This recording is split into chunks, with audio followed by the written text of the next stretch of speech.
नमस्कार। आज के इस खास विश्लेषण में आपका स्वागत है। आज हम इन 3D मैप्स और कलरफुल विजुअल्स के जरिए अंतर्राष्ट्रीय जियोपॉलिटिक्स के एक बहुत बड़े भ्रम से पर्दा उठाएंगे और उसके बाद अपने ही देश की एक ऐसी जमीनी हकीकत पर आएंगे जो सीधे लाखों छात्रों के भविष्य से जुड़ी है। तो चलिए, बिना किसी देरी के शुरू करते हैं। स्क्रीन पर आप हमारा आज का रोड मैप देख सकते हैं। शुरुआत करेंगे ग्वादर के इतिहास और चाइना के मास्टर प्लान से।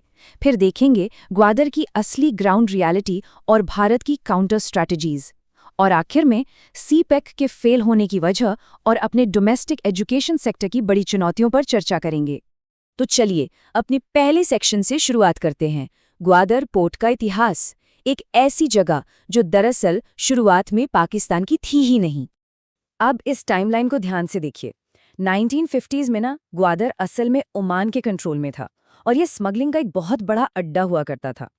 फिर 1958 में पाकिस्तान के उस वक्त के प्राइम मिनिस्टर फिरोज खान नून ने इसे ओमान से करीब $5 मिलियन में खरीद लिया। अब इंटरेस्टिंग बात यह है कि 2000s की शुरुआत में इसे डेवलप करने के लिए सिंगापुर को लीज पर दिया गया, पर उन्होंने कुछ खास विकास नहीं किया तो उन पर उल्टा फाइन लग गया और आखिरकार घूम फिरकर ये पोर्ट चला गया चाइना के हाथों में। अब आप सोच रहे होंगे, ग्वादर की जरूरत अचानक क्यों पड़ी? देखिए, आज़ादी के बाद भारत का सारा पोर्ट लोड मुंबई पर आ गया था और पाकिस्तान का कराची पर। भारत ने स्मार्ट मूव चलते हुए मुंबई के पास जेएनपीटी यानी जवाहरलाल नेहरू पोर्ट बनाया, तो काउंटर में पाकिस्तान ने भी कराची के पास पोर्ट कासिम खड़ा कर दिया। पर जब उन्हें एक नए मॉडर्न पोर्ट की सख्त जरूरत महसूस हुई, तब जाकर उन्होंने ग्वादर को डेवलप करने का फैसला लिया। आगे बढ़ते हैं हमारे दूसरे सेक्शन की तरफ, चाइना का सीपेक मास्टर प्लान, जो बाहर से सिर्फ एक सड़क लगता है पर असल में कहानी कुछ और ही है। चाइना ने पाकिस्तान को एक ऐसे ग्रैंड मेगा कॉरिडोर का सपना दिखाया था जिसमें लग रहा था कि सब कुछ बदल जाएगा। इस प्रोजेक्ट में सिर्फ पीओके से गुजरने वाली सड़क या ग्वादर पोर्ट का डेवलपमेंट शामिल नहीं था। इसमें थे मैसिव कोल फील्ड्स, बड़े बड़े पावर प्लांट्स, 11 मेगावाट के विंड और सोलर टर्बाइन प्रोजेक्ट्स और इलेक्ट्रिसिटी और फ्लड कंट्रोल के लिए मेगा डैम्स, यानी एक पूरा का पूरा इंडस्ट्रियल जाल बिछाने का वादा किया गया था। लेकिन यहाँ एक बहुत बड़ा सवाल उठता है, आखिर चीना ने किसी दूसरे देश के एक स्पेसिफिक रूट पर इतना भारी निवेश क्यों किया? क्या ये सिर्फ पाकिस्तान के विकास के लिए था? जी नहीं, बिल्कुल नहीं। असली गेम जियोग्राफिक्स का था। देखिए, चाइना की लगभग 95% आबादी और मेन इंडस्ट्रीज उनके ईस्टर्न साइड में है, जबकि उनके तेल के भंडार यानी पेट्रोलियम रिजर्व्स एकदम वेस्ट में शिंगजियांग प्रोविंस में हैं। अभी क्या होता है कि मिडिल ईस्ट से तेल लाने के लिए उन्हें एक लंबा समुद्री रास्ता तय करना पड़ता है, जो भारत के अंडमान निकोबार के पास से गुजरता है। युद्ध के समय ये रास्ता काफी वल्नरेबल हो सकता है।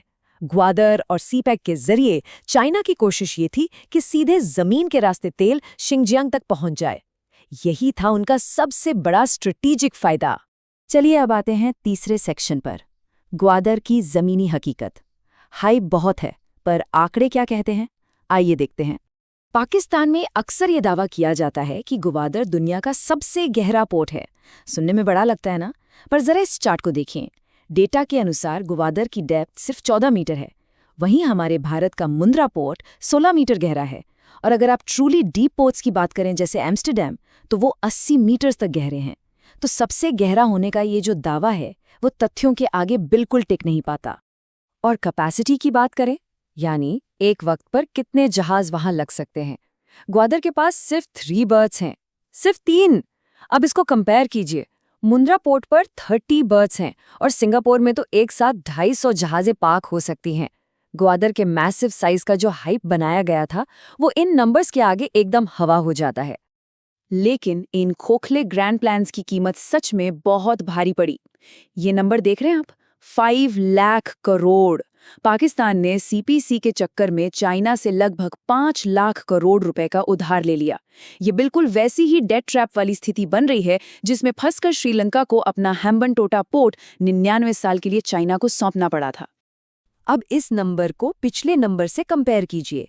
5 लाख करोड़ रुपए के कर्ज के सामने उनके आखिरी फॉरेन रिजर्व्स बचे कितने हैं? सिर्फ और सिर्फ 40 करोड़ रुपए। सोचिए, भारत के अकेले बिहार राज्य का प्राइमरी शिक्षा बजट ही 400 करोड़ रुपए का होता है।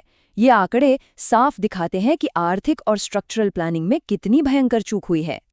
अब आते हैं अपने चौथे सेक्शन पर, इंडिया स्ट्रेटेजिक मूव्स, यानी इस ग्लोबल चेस बोर्ड पर भारत ने क्या काउंटर मूव्स चले हैं। जियोपॉलिटिक्स में एक्शन का रिएक्शन तो होता ही है। ग्वादर पोर्ट को काउंटर करने के लिए भारत ने वहां से महज 170 किलोमीटर दूर ईरान में चबाहर पोर्ट डेवलप करना शुरू कर दिया, और दूसरी तरफ चाइना के उन शिंगजांग ऑयल डिपोज के थ्रेट को काउंटर करने के लिए भारत ने तजाकिस्तान में अयानी और फारखौर एयरबेस पर अपनी मौजूदगी दर्ज करा दी। ये इंटरनेशनल हाइड एंड सीक और स्ट्रेटेजिक प्लानिंग का एक बहुत ही जबरदस्त उदाहरण है। चाबहार पोर्ट का फायदा वैसे काफी बड़ा है। इसके जरिए भारत एक सॉलिड रेलवे नेटवर्क का इस्तेमाल करके जाहेदान, कंदाहार और आखिर में काबुल तक अपनी डायरेक्ट पहुंच बनाने की योजना पर काम कर रहा है। हाँ, ये सच है कि अफगानिस्तान में तालिबान के आने से इस प्रोजेक्ट में थोड़ी देरी जरूर हुई है, पर लॉन्ग टर्म जियोपॉलिटिकल स्ट्रैटेजी के हिसाब से ये एक मास्टर स्ट्रोक है। हमारा 5वां सेक्शन, द फॉल ऑफ सीपैक, एक ऐसा ग्रैंड मास्टर प्लान जो अब बुरी तरह से अटक चुका है। आखिर इतना बड़ा प्रोजेक्ट अटका कैसे? इसके 3 मेन सॉलिड रीजंस हैं। पहला, आईएमएफ द्वारा दिया गया बेल आउट पैकेज। आईएमएफ ने साफ शर्त रख दी कि उनका पैसा किसी नए सीपीईसी इंफ्रास्ट्रक्चर पर खर्च नहीं होगा।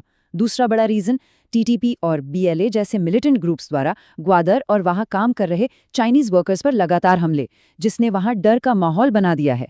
और तीसरा, चाइना का अपना खुद का इंटरनल इकोनॉमिक रिसेशन, जिससे बाहर आने में ही उन्हें लगभग 3 साल लगने वाले हैं। यहाँ किसी ने बिल्कुल सही बात कही है, the world bank funds development, the IMF fund survival. मतलब वर्ल्ड बैंक विकास के लिए पैसे देता है, लेकिन आईएमएफ सिर्फ इकोनॉमी को डूबने से बचाने यानी सर्वाइवल के लिए पैसे देता है।